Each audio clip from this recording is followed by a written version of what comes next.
Now, dozens of Houston patients recently received medical bills for thousands of dollars. So these bills were the remaining balances that the insurance companies did not pay for COVID tests 3 years ago. Several of you reached out to our investigative reporter, Amy Davis, to find out if you really have to pay those old bills. Amy? Yeah, Sophia, the unexpected bills were quite a shock to patients because these were for COVID tests they took at a freestanding emergency room back in 20 and 21. And we have the question that Michelle Higgins actually wrote to us. She wrote, I just received 4 bills from Memorial Village ER for 4 COVID tests my family had from November of 2020 to August of 21. The bills totaled over $8,000. So Higgins and other customers reached out to me because when they Googled the company's name, they found the story that we did back in 2021. Same thing, Memorial Village ER was charging customers thousands of dollars for COVID tests after insurance companies had paid their part.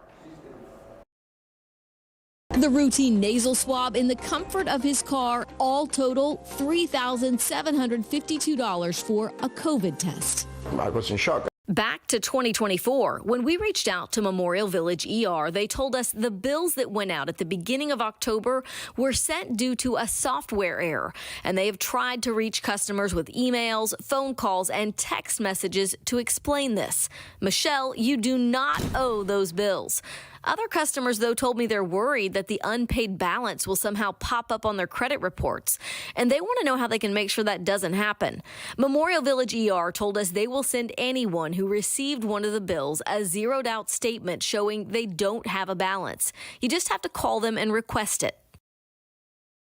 All right, and if this ever happens to you, you should know that Texas has a timely billing law. It requires healthcare service providers to bill a patient basically within a year of medical services. So if that bill is not sent within the time frame in the law, the healthcare service provider cannot try to collect payment for certain charges.